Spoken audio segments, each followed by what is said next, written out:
Hi, I'm Graham Blackburn, and this is Traditional Woodworking by Hand. And in today's episode, since I've had so many questions, we're going to do a brief reprise on sharpening.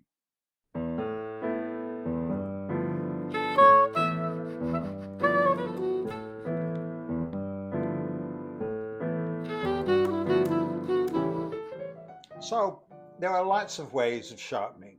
You can do it freehand, there are all sorts of jigs on the market, but the end result pretty much always needs to be the same.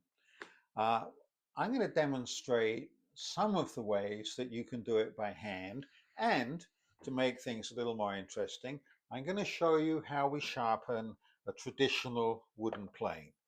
And I've chosen this for a good reason, not because sharpening these irons is that much different from sharpening Stanley type plane irons, but because a lot of people are unfamiliar with this. I have these planes for quite a few reasons. One of the more important reasons being that the irons, that's the proper name for the blade, are much better quality than most irons that you get in metal planes. A lot of people don't know how to get the iron out. And so they tend to do things like this, and that can damage the plane because the piece of wood here that holds the plane, the wedge in, is very thin. So whenever you're looking to buy a wooden plane, that's the first thing to look for, that there's no crack down there. Assuming that that's all in one piece, then the trick is to get the blade out without damaging the throat. And that's done, if you can remember your high school ergonomics, by applying pressure on the front or the toe of the plane. Because the iron and the wedge is at an angle, the force that you hit here will put this out. Look, I can demonstrate. Right now, the wedge and the iron is in very firmly. But if I do this, if I just hit that, now look what happens. Comes out very easily. And if you look really closely, you can see that in a lot of these wooden planes, there's an extra piece of wood put in the end grain up, and that's called the strike button. And that's there precisely to be hit when you want to release the wedge. So that was just a little extra something about these planes. But now I want you to look at the iron itself. And the first thing you'll notice is that these irons that come from these wooden planes, they're much thicker than irons that you get in Stanley type planes.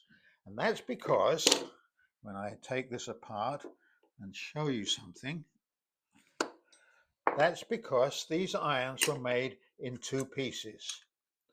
This iron has been sharpened quite a lot in the past, and you can see when you look closely that the very tip of the iron is much shinier than the rest of the iron.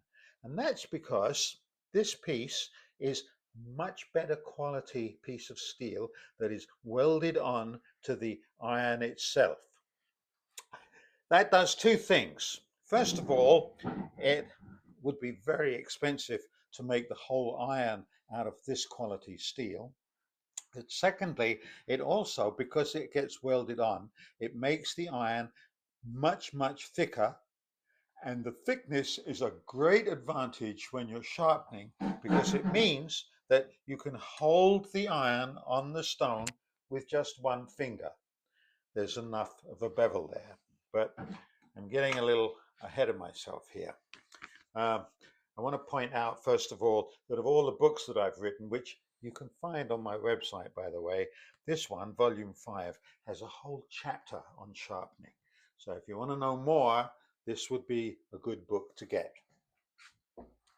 Now, I said that the advantage of a thick blade is that you can hold the bevel on the stone with one finger. Why is that an advantage?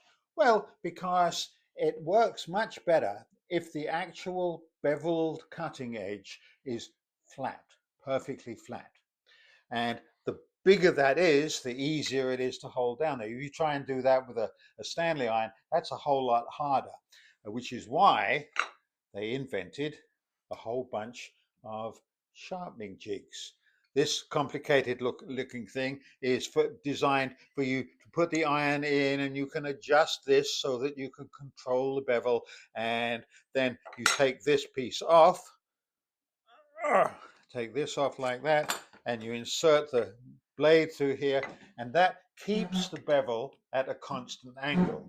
But you don't need to do that if you've got a bevel that's wide enough to be held down flat. What should the bevel be? Well, it depends on the quality of the steel, but a good way to start is make the bevel about 26 degrees. And then if you find, depending on the kind of woodworking that you're doing and the kind of wood that you're using, if you find that the iron stays sharp for a reasonable amount of time, you might want to make the bevel a little shallower. On the other hand, if the iron gets blunt very quickly, you might want to make it a little steeper. But 26 degrees is a good way to start. So whether you do that with a caliper or whether you do it with a mitre gauge, aim for 26 degrees. The other important thing is that for most planes, and of course there's lots of planes and they all have different shaped irons, but for most bench planes like this plane that we have here, the jack plane or smoothing planes or jointed planes, it helps if the iron is perfectly square across the top. So you need, before you start to sharpen, you need to do two things. You need to make sure that the bevel is the right degree and basically flat, and you need to make sure that the end of the iron is perfectly square. Not that it always stays square, as we'll explain in a few minutes here, but that's the way you start. Now, there's a basic rule of woodworking which says you can't plane anything flatter than the flatness of your plane. So we've talked about that in previous episodes, and we'll talk about that again. But similar to that is that you can't sharpen any iron flatter and more exactly than the flatness of the stone. So whatever kind of sharpening stone you're going to use, and in the old days people used whatever was, to hand. They find some local hard stone. In Japan they have all kinds of natural stones that they quarry and keep a secret where they're getting from. And of course today there's all kinds of manufactured stones, from king stones, which are relatively cheap water stones, to more expensive stones like this Shapton stone here. And the stones come in different grits. And as you might imagine, you start off probably with at least 3 stones. So you need a rough stone that has a fairly coarse grit to take most of the metal away, and then you need a finer stone, and then to get that really nice smooth edge, that smooth sharp edge, you need a fine stone. And the fine stone, according to the grit measurement, is, in my opinion, it doesn't need to be much more than 5, 6 or 7,000 grit, because in as much as this is a composite material, so is the steel. There's not much point in sharpening something to a finer grit than the actual metal itself. So I generally get by for most of my work with 3 stones. This one is the beginning one after I've gotten the bevel right and the angle nice, and this is about a 2000 grit stone. Now, as I said, you can't sharpen anything flatter than the flatness of the stone. So the very first thing is to make sure that the stone itself is perfectly flat. Shapton, who makes these stones here, also makes a container that holds the stone. You can see the name here, Shapton, like this. And this is designed to hold the stone in place and also to fit over a really nice machined, absolutely flat base. The purpose of which is, if you put a little carbon powder on there, you can use that to guarantee that the stone itself is perfectly flat. Now, of course, Not everybody has that to start with. So there are other things that people can do. You can take a piece of 1/4 inch plate glass. That's flat enough for the kind of flatness we need in woodworking. And on it, I've stuck a piece of 80 grit, wet or dry. And I can do the same thing. I can use this, knowing that this is flat. I can do this until I've got my stone perfectly flat. If I make it a little wetter here, I always need a little water here. That makes it a little easier to see. And ideally, I would do this until the entire face of the stone is all one color. I need a little rag here to keep this clean. And I clean this off here, and now you can see that it's pretty much the same color all the way along, which tells me that the stone is now flat. So if I place it carefully in the holder like this, and I take my iron, and I've made sure that this is square and that the bevel is nice and flat. I only need one finger. There's another advantage to doing this by hand rather than using one of these sharpening jigs, which is that if I'm just pressing here, I can do two things that I can't do with the jig. Firstly, when I use the first stone, and I need to make sure that it's nicely wet, I can hold it at an angle. That way, if I keep my fingers pressed down here and I move this backwards and forwards, you can see, first of all, how quickly metal is coming off the blade. That's the black stuff on the stone. But also, you can see that the scratches left by this are all at an angle. And so I repeat this process until I've got scratches left by this 200 grit stone all the way across the bevel. Doesn't take very long. You can see it's pretty aggressive. All that black stuff was back on the blade a few minutes ago. Now, a couple of extra things. If I'm sharpening a blade, an iron for a plane like a jointer plane, I just want one continuous shaving, I keep this perfectly square. But if it's for a jack plane, and especially if it's for a smooth plane, which is the plane you use to create the ultimate surface, no matter how fine a shaving you take from the wood, you want to be able to make sure that the shaving disappears to nothing at either side. That way, when you feel the wood that you've just planed, you don't feel the ridges that would have been left by a perfectly square blade. So after I've done the first thing of making sure that I can see the diagonal scratches left by this because I've been holding it at an angle all the way across, I do something else. I move my fingers to one side, right? And now I'm pressing very gently, just enough to hold the blade on the stone, and I take a few strokes on this side. I'll clean the stone off so you can see how quickly that works. Do that again. Hold it on here. You can see the metal coming off this side. And now I put my fingers over here and I do the same thing on this side. And you can see, now you can see metal coming off this side. Now, all I've done is to put this out of square by maybe 1/1000th of an inch. I defy anyone, no matter how good your eyesight is, to now look across the top of the blade and see that it's actually a curve. But when we put it back in the plane and we take a shaving, you will in fact get a shaving that no matter how thick or thin it is in the middle, it disappears to nothing at either side and leaves no ridges on the work. So that's my 200 grit stone. There's one other thing I do before I go up to the next stone, and that has to do with the cap iron.